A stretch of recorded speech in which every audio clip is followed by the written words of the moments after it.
धुले में बेमौसम ओलावृष्टि हुई है। अचानक हुई बेमौसम बारिश से किसानों की फसलें खराब हो गई है। किसानों को बहुत दिक्कतों का सामना करना पड़ रहा है क्योंकि उनके खेतों में उग रही घास नष्ट हो गई है। माड़ा के पूर्व चेयरमैन किरण शिंदे ने बेमौसम बारिश से प्रभावित किसानों के बांधों का दौरा किया और उनका मुआयना किया। उन्होंने किसानों को शासन की तरफ से मुआवजा देने का भी भरोसा दिलाया है।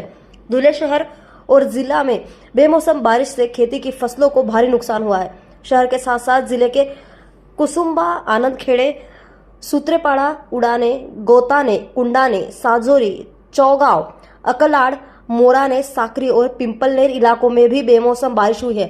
इससे किसानों की आम, प्याज, पपीता, बाजरा और मक्का समेत कई फसलों को बहुत नुकसान हुआ है। आता 8 तास गार पडली इथं जवळजवळ पाऊस पण आणि वारा पण तेवढा होता.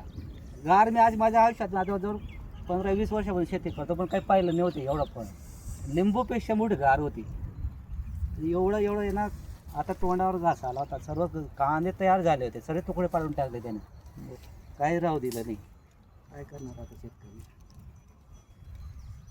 आता मुकी पगी पोहून गेली. काय मागणी म्हणजे तुम्ही माने तर आता गव्हर्नमेंट काहीतरी तर शेतकऱ्यांना मदत करायला पाहिजे काहीतरी बुवा. मदत करायला पाहिजे. पंचनामा पंचनामा करणं महत्वाचं आहे.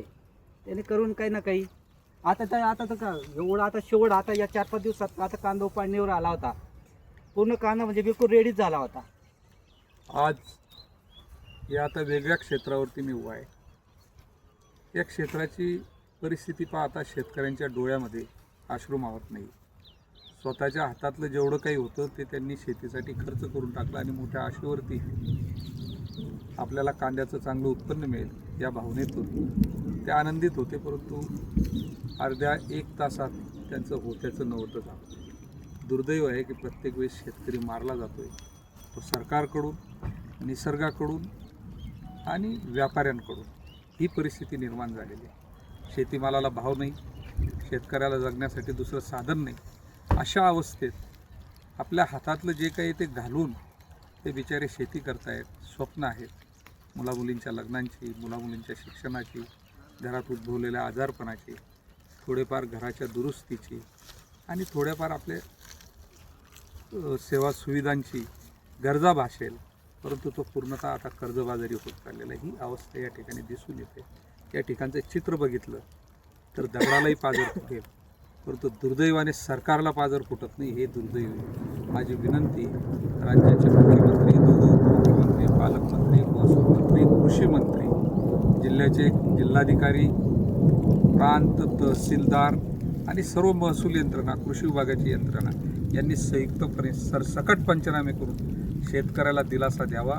अन्यथा हा आक्रोश तुम्हाला सांभाळता येणार नाही आणि परिस्थिती हाताबाहेर गेली.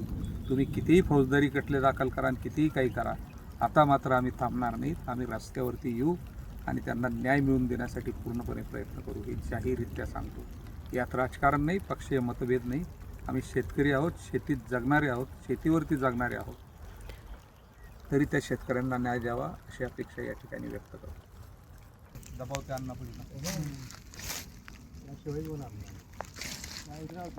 ये तरी दिसतंय ते पुढे